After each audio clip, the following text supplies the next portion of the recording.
vacancies that we haven't seen Final 5 finding of Coast yet. They were able to take down Rhux over and over in top lane, knowing he'd EQ on Jarvan. Those little things are becoming apparent to Coast, and it's making these games that much more seamless for them.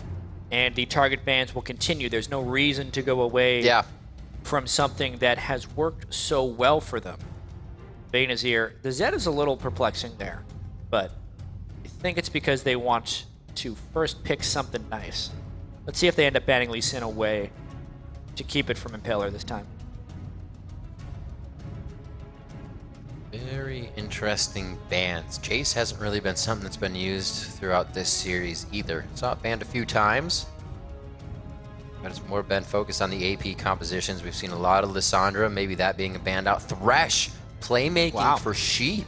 Actually, they think that could be a first ban coming out. Rule 18 knows he gets his Janna, so feeling comfortable on that. Maybe they'll take his Janna. Who knows? He did play an alright Nami. Cris, now ready to pull this one out. Pushes Sheep into a bit of a strange place, actually. Yeah. I mean, play the Blitzcrank, he's played Janna before. He played his Blitz. Yeah, but he's pretty much Janna Thresh, Janna Thresh, Janna Thresh all down the line. Yeah. But I don't think it's something they really want to first pick, you know? Especially because it gives 2 picks back the other way with stuff like Lissandra on the board, which seems like one of the few mutually desirable champions between these two teams. Lee Sin's there, man. Impaler played one hell of a Lee Sin game. He played one hell of a Pantheon game, too. A lot of contestable picks up right now. That's, I think, why Coast is having so much discussion. They obviously want one of them, but they're trying to figure out what they're actually giving up for it. They're laughing a bit, too. There we go. That's a logical choice, I feel like. ShorterAce, even when he was relying on his Lee Sin, 2-10, 3-3, 2-10. But you said he got 6 games in a row. But even with those, it wasn't like super carry games. Right, absolutely. That is going to be his Jarvan, though. Rhux gets his Lissandra, so that's going to be huge for the top lane. He feels good. He can perform. Rhux has been known as kind of one of the guys on the team people look up to and whatnot. And I heard the manager even say very pleased with the way he's controlled and helped the team, being one of the older ones. Really somebody that they can look up to, so getting his best champion is going to help. They do take away the Janna from Rule 18. Probably see him picking up Nami, and Gate has not shown us this assassin side of him yet. This Yasuo is in his wheelhouse. See if they can get that going. I'm saying wheelhouse a lot today. Stop. Sure. Everybody overuses words sometimes. Too many words in their wheelhouse. But the thing with this is, yeah, I think Nami's probably going to be the Rule 18 champion that he ends up going back to, unless they're really trying to throw a bit of a curveball here. They did play against a pretty effective Soraka in Game 2. Picked up a few tricks, maybe. Bring the crowd control. Come on. Yeah, well, they have a lot, is the thing. And Jarvan with Soraka works quite well. That's true. Because you can keep them in the jail even after it's gone if you put the silence/rooting zone down in the right place. They're going to take it. Yeah, pretty good team comps. Like, that's the thing. Coast in Final 5, aside from Game 1 when Coast was severely out-team compositioned, I feel like, have had functional comps in both games. It's really come down to the play. A lot of that has been in the hands of Impaler to get things going for the team. Jesiz has been playing safe, mash me, cleaning up fights with Corki picks if he can get it, which he did again. That's been huge for a lot of the AD carries coming in this week. We actually saw High at IEM playing Corki in the mid lane, wreaking some havoc with it there. So on the board, all around one of the better AD carries right now. Orianna to get locked in by Jesiz. He's going to be flip-flopping around now to a new champion there. Not the Ahri this time. It doesn't even get banned out. He just feels like control with that Maokai, the ball control with the Lee Sin, plays can be made. Yeah. Relatively underground champion that we've seen here. You know, not many people have been playing Ori for this tournament, but it's an old classic here for Coast. And I like it. While it's actually been Final 5 who's running the protect the carry compositions, this is a classic shielding technique here. Orianna plus Janna to keep pretty much whoever they want alive. Good combo initiation with the Maokai.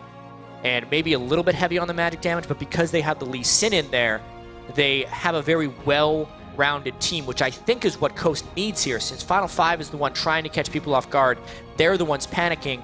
Just play something normal, let Final 5 come to you, and try and beat them that way.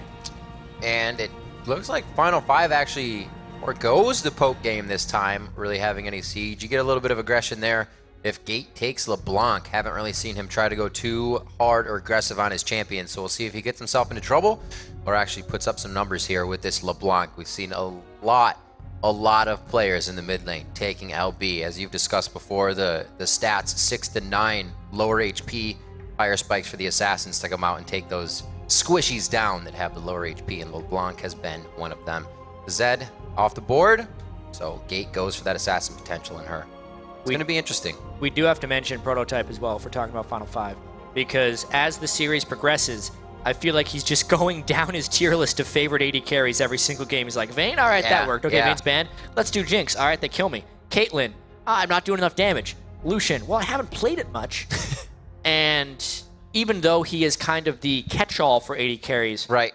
I'm interested to seeing him on Lucian just because he is the type that was kind of foregoing and rejecting that AD carry meta for so long. He's like, I'm just going to play Vayne and Jinx, and that's going to get me into the LCS. Right.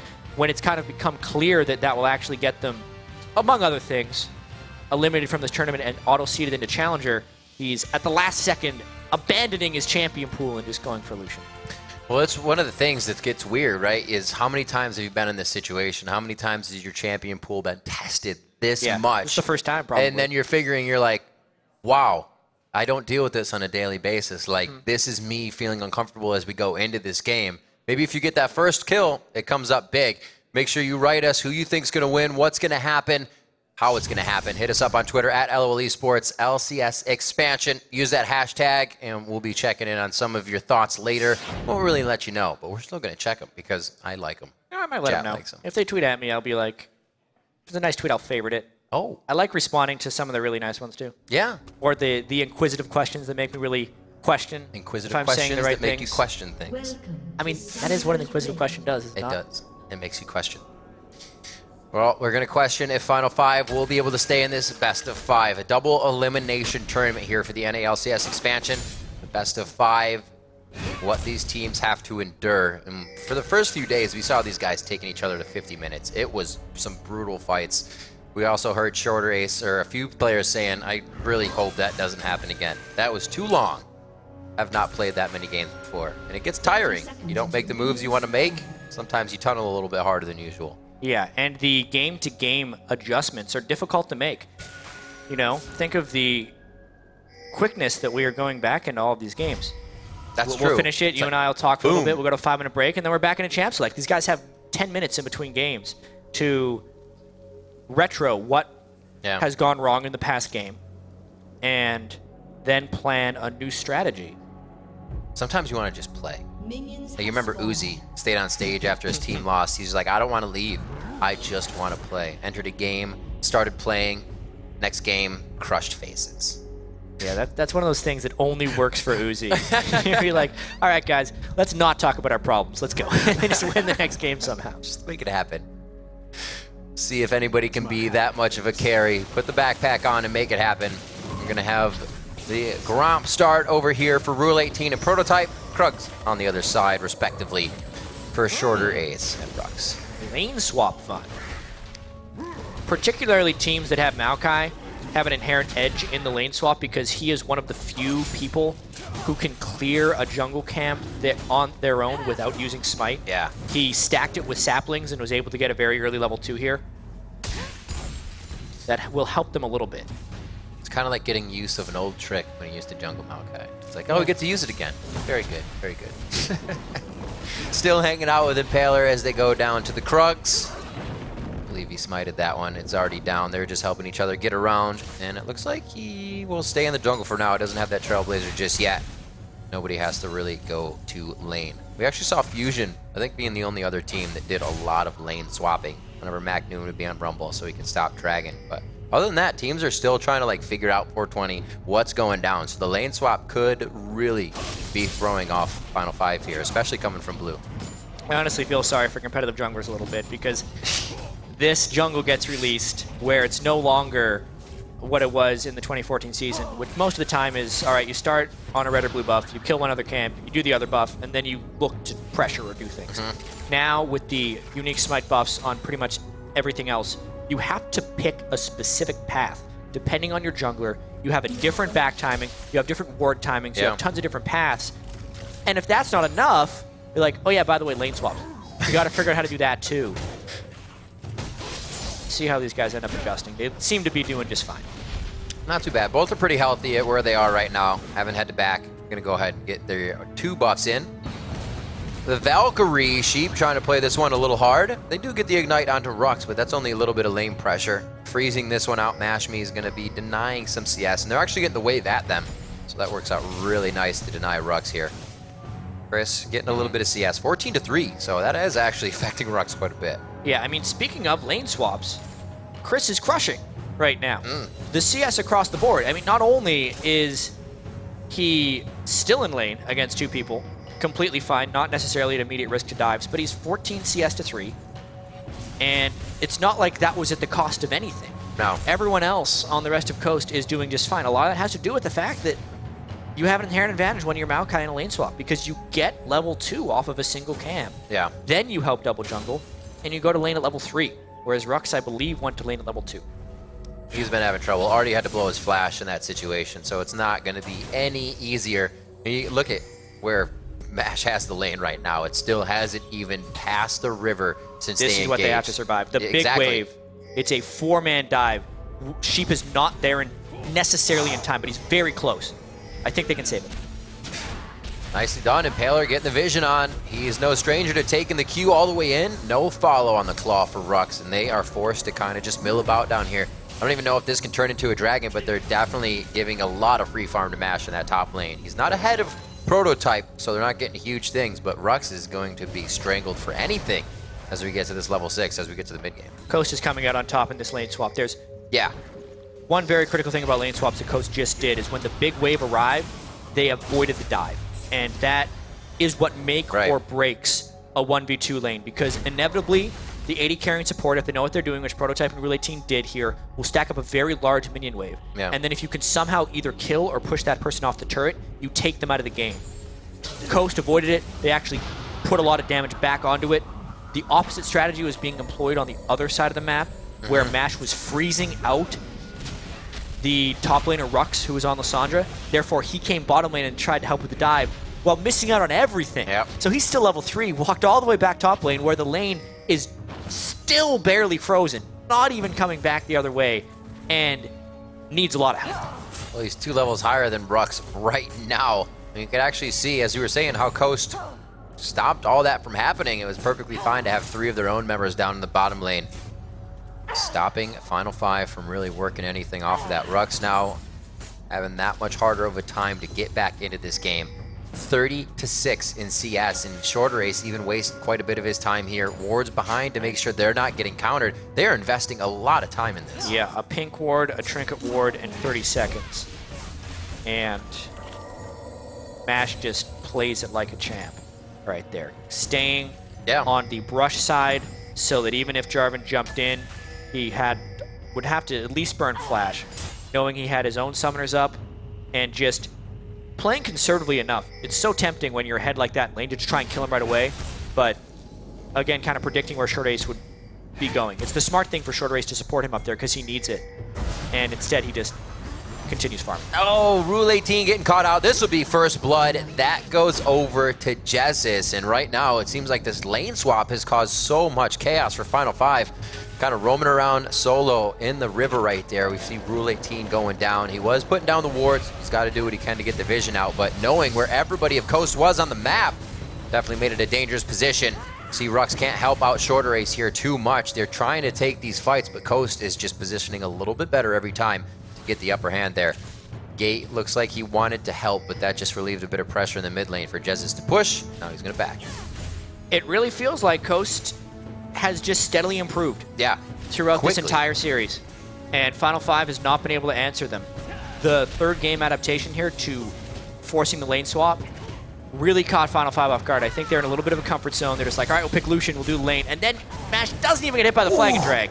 That Foss Bomb did like 600 damage across, 300 to each, or something like that with the auto attacks coming in. Doesn't do that much damage yet, but it does a lot.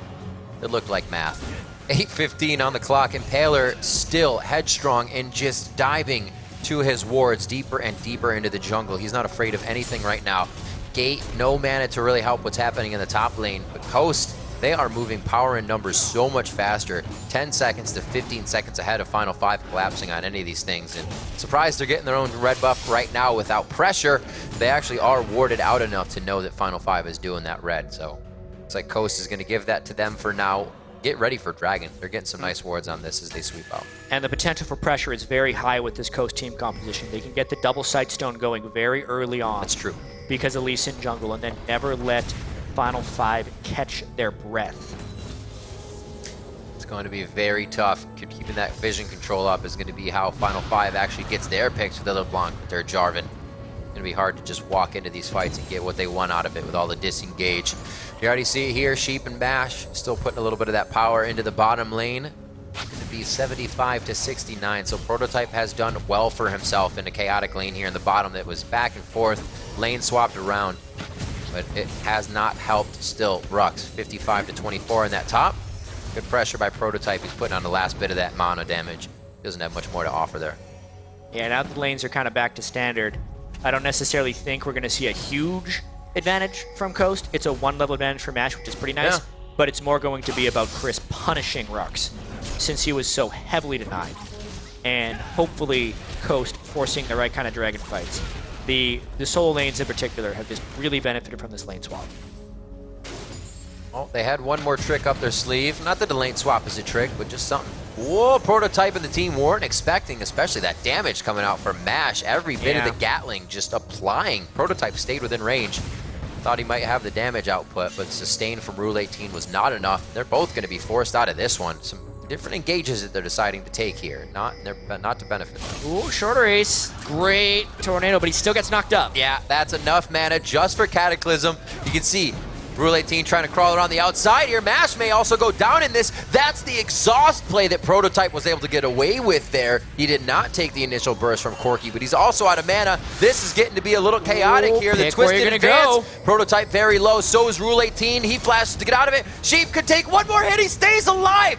Mash is trying to get out alive. He misses the Q. Rhux doesn't hit it. The shield comes in. Jesiz is here now. He's going to be able to dance around people and waltz on him. The blue buff with Orianna commanding the ball every which way he needs to. And in what an elongated fight, Coast comes up with 2 kills of their own on Rhux and ShorterAce. Analysis paralysis right there for Rhux. He did not know who to kill. They were both easy kills, but he hesitated. He walked in between them. He waited for Sheep to get into the turret. He couldn't burst him down in time because the cooldowns came up.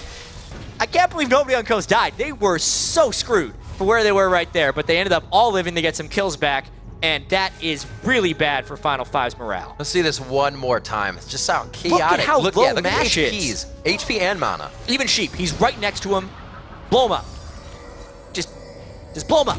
Instead, he waits. He doesn't even wait for the shield to wear off either, right? Instead, and then he misses his skill shots, even though Mash juked towards it. Once he didn't get the Janna kill, I feel like he was just panicking.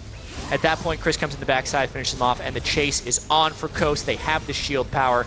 Impaler actually messes up the kick at the end, but they still win the fight really easy. That's the worst. You commit so much to a kill, and then it gets away with a sliver of health. Both of them and then the next time you want to kill so much more, and you do it, like you tunnel into the kill again. It could be a very, very nasty thing to fall into. Prototype could actually get caught out here. A little bit of deja vu for him. He gets Monsoon against the wall. They should have enough damage. The big one hits in the last. Mashmi picks up another kill. Actually, a kill on his assist, I should say. That's his first one of the game at 4-0.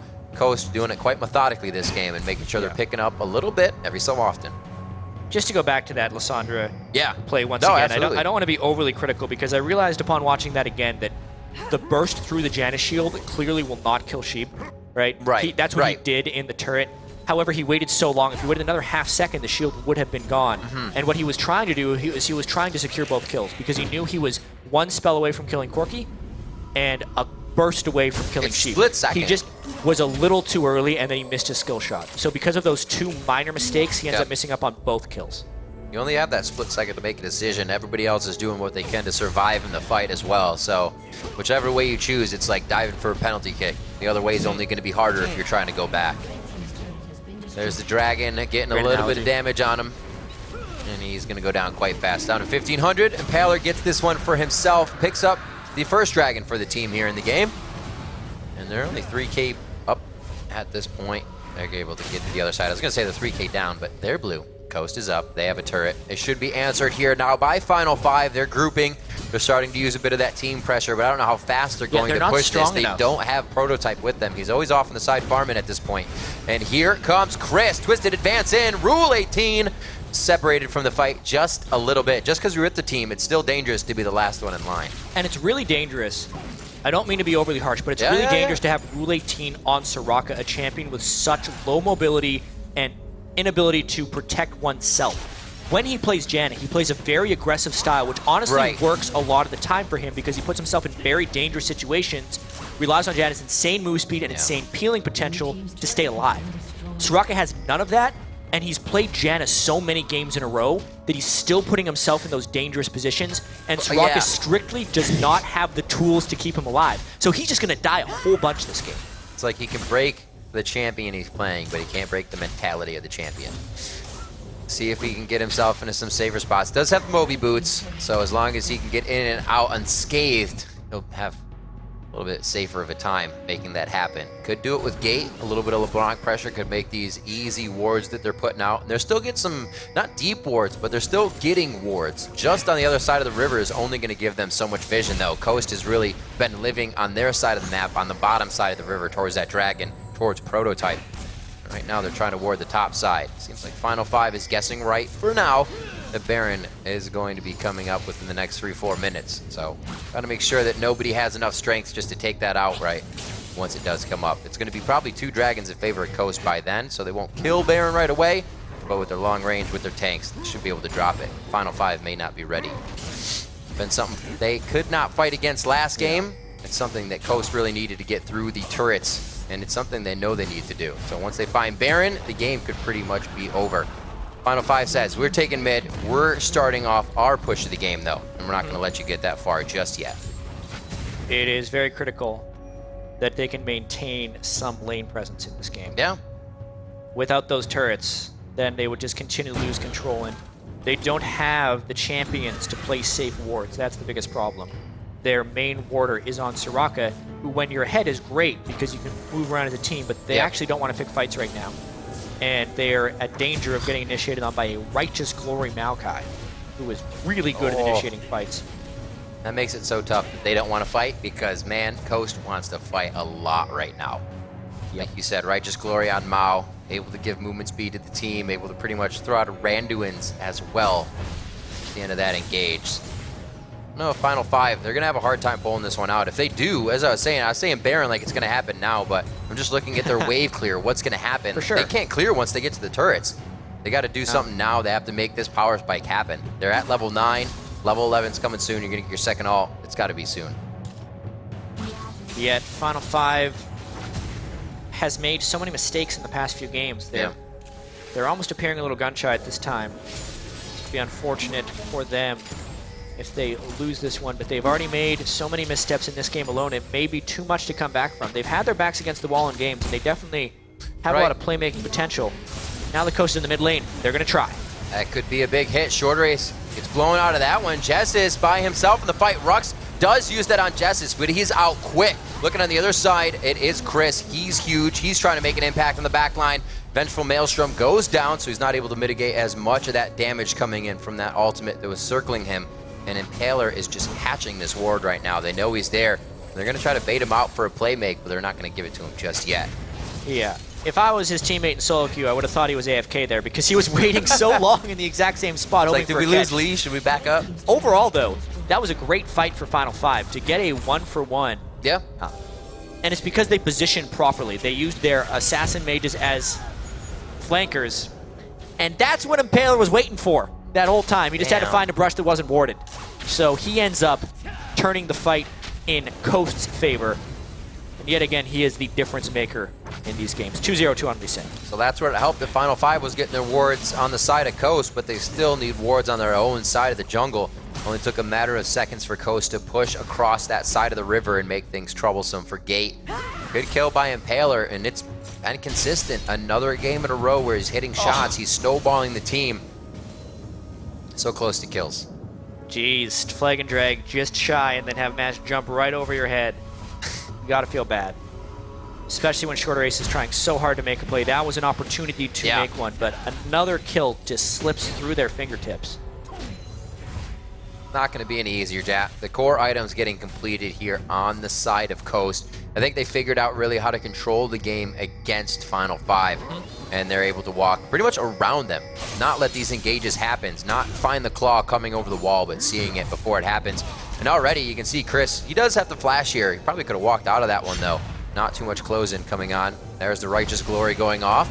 And go right onto Gate. Remember, he just got back from dying, so he does not have his passive. Actually, passive comes up. I lied. Yeah, Lucian just about got him with that kick, and you're seeing the damage and the lead they have right now. Maokai does not forgive when he's chasing people. Soraka trying to get him for the heals. Oh, huge hit onto ShorterAce. He's not going to be able to peel for anyone else in this fight, and relentlessly, Coast tries to batter down here towards the second turret on the top side. They're not able to get too much without this minion wave right now. They actually don't have many minion waves in any lane, but I'm sure they're not too worried about that. Dragon's up. They have control of wards in the top side of this jungle, and they'll be able to walk down and completely see Final 5 coming if they want. And I have to emphasize how far ahead Coast is in this game. This is one of the largest gold leads I've seen in 20 minutes since the 420 patch hit. Previously, since Dragon would give close to 1,000 gold, at this point in the game, for a team up this much, they would have at least taken 2 dragons. So they would be up, instead of 6,000 gold, almost 8,000 gold in 20 minutes, which is basically an insurmountable lead. The fact that they've got 1 dragon with this normal lead is equally as big of a lead. It just takes a little longer to kick in. So they are they're in complete control right now. That's why it's sometimes deceiving. It's like, no, the money is not coming from Dragon, but they've just outright have the money this time. They're that much stronger. And now Dragon is really something they're just using as a facilitator to reel in Final 5 here. Too. They're going to stop that one. He knows he's get the execution damage. Kicks out ShorterAce, but ShorterAce comes back in. 1 smite goes down. The Dragon is actually going to go over to Mash, as he was the last one to auto-attack it as the smites were used a bit early. Actually, ShorterAce died without smiting as he went down really quick. A nice mimic, actually, distortion to get out of that one alive. The chain hits, but he cannot follow up. Cris is actually within range. Twisted advance into Arcane Smash. Sonic Wave hits the last kill. Another one coming in from Mash now. He grabs Dragon and a kill to boot on that one. And now this is just the chase on Final 5. Yeah, I was saying earlier, he makes it look easy. Yeah, he is crazy playing awesome. Even if he smited a little early, he killed the other jungler, so it didn't matter. That's the surefire way not to get smite stolen. Just kill the guy. It's easier said than done. The kick was good. When you're up this much gold and have such a great team fight composition, which is what Coast has put together with the Orianna and the Maokai, it works quite well. So Coast, assuming they can close this one out, which they're in position to do so, is pretty well poised for tomorrow, actually. They're probably going to feel pretty good. Just to recap this tournament a little bit, we'll do it after this fight. This one was Cris just going in just right. Impaler and Mash just killed Jarvan. Oh, it was a big one. It was really close. It would have been a smite steal if they didn't kill him, because it sat at 50 health for at least half a second. But there's no one there to take it. A missile. Yeah, then actually, because they had the Krug buff, Cris gets the move speed boost and can actually chase him down. But to get back to Coast's chances, just the tournament. ShorterAce first. What a shot! Oh, gets him out of the flag and drag, but he says, here, sit in my Cataclysm. I will flash out. They're going to mitigate this one. It's a very back and forth so far. Nobody wants the full committal on this fight. You can already see the distortion out by Gate. He doesn't really get a maximum amount of damage there. He's just in and out to kind of try and create something else for Coast to look at. But they look at him and take him down instantly. It's going to be a few more closing kills on this one. Coast just using their advantage here to pressure down that much more. And as we were saying, they're going to carry this momentum into their game tomorrow. How can they not? They've learned so much, it seems, just from these few games as a team together. Total destruction. Every single game got more and more into Coast's favor. And a recap of the tournament, Curse Academy already qualified. That's who Coast lost to yesterday.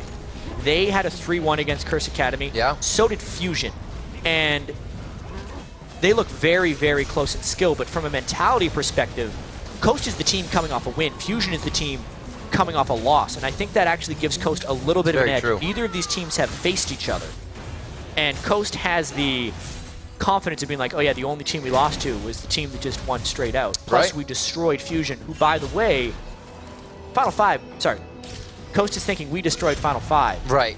Whereas Final 5 took Fusion to 5 games. Yeah, they did. They took the first 2. Obviously, every single matchup between teams is intrinsically different because the matchups work in a different way from player to player.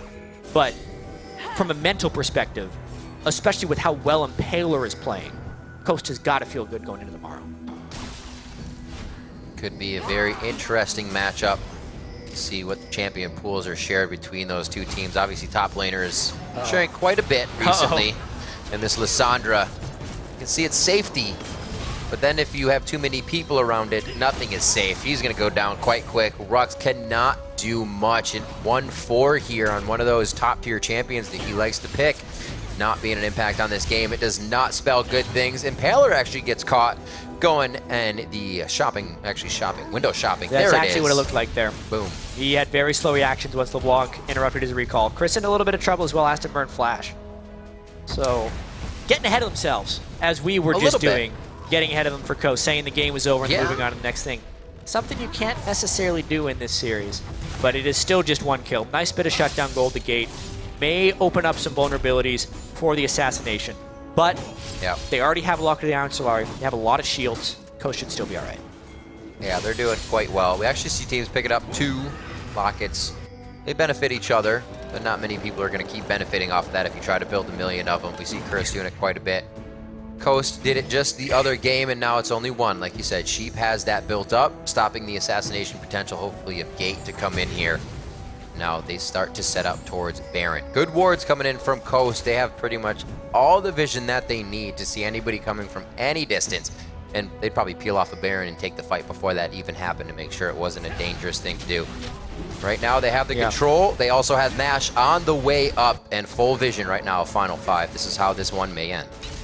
Yeah, I don't necessarily like the timing of this Coast Baron. It's a little bit of a tell, but Mash, I feel like he should be helping with damage. He's instead hoping to assassinate. This could be the best play. They're most likely going to get it. LeBlanc could kill Impaler. Oh dear, that was close. Impaler gets the buff though. They are going to have super buff minions as they make their way to the outside lanes. Takes another distortion over the wall. There's the wish coming in from Soraka, but how much is this actually going to help them? Right on the edge of the command shockwave. Prototype actually gets thrown back to safety after taking quite a bit of damage. Onto Mashme, he dodges just out of the flag and drag. Things are happening in favor of Coast just so much and so often. Everything falling in their favor right now. Things like the knock-up not hitting, things like just making it out with a sliver of health. And Final 5 cannot catch a break.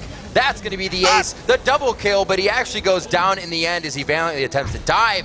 Coast looking to clean this one up quick. Well, they catch the smallest of breaks right at the end because the last tick of the turret shot finished off Impaler, but everything else went Coast's way in that last fight. They patiently took down the Baron.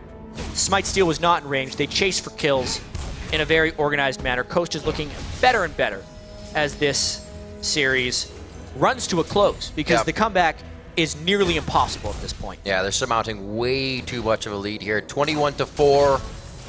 Not as big as what the Fusion versus Final 5 game was. Like we said, that was some 55 minutes at 41 kills to 20. But Coast just too much control here. They're not waiting after they get these 2, 3, 4 kills. They're taking more dragons. Number 3 going. 2 more for the aspect, but I don't know if we're even going to reach that point. Coast looks like they are putting down the stranglehold now. It's going to be the bottom tier turret, all they need to go for. That top wave is just going to push for them as the top turret hasn't even been taken down, so they can go back to that whenever they want. And still a very fresh Baron buff on these guys. One of the normal counters to the Baron buff that makes it not super OP is the fact that you can force a fight on the enemy team since they don't have the regen anymore and you can harass them down. But I feel like Coast is so strong right now, they're just going to win on this next push. Funny you say that. It's actually, it seems like Coast last game didn't take that into consideration and they fought a little too hard. That's 1 kill going over to Rhux in the favor of Coast here as they start this one off. It could be a final one. A lot of damage onto Cris as the turret locks down onto him. 2 more kills going out as Gate and Prototype hit the floor hard inside the base, and Coast is turning it into shambles right now. Looking like they want to move on to Fusion tomorrow. They're keeping themselves in. Final 5 could be eliminated here with this final push, and Coast looks for the Nexus turrets. That's going to be the surrender from Final 5. Coast will move on to face Fusion tomorrow. Hey, that's a sigh of relief for these guys right now. They were not able to make it into the winner's bracket final, but now they are moving into the final qualification game for the LCS, which will be played tomorrow against Fusion. They definitely picked it up game after game just to get better and better and better as the series progressed. And they made it not a contest by the end of it. They just started destroying Final 5. And Final 5 absolutely putting up a fight as well, being as, refreshed as they are. Or new as they are, switching the team so much, trying to get a team in. And like we said, they're still qualifying for Challenger Series next time as they fall out of this. They're in. But they weren't even ready for this one. They said, oh, now we're in. We'll take the chance. We'll do it. And they did seem to come together as a team more. But on paper, you look at it, you can't expect them to beat top, at one point, LCS members all across the board who are ready for the long game, who are ready for this endurance and have played this style before. You look at the Final 5 team on paper, and this is why everyone was always surprised by them overperforming, is the players aren't the top of Challenger like we see in a lot of other teams. They aren't known.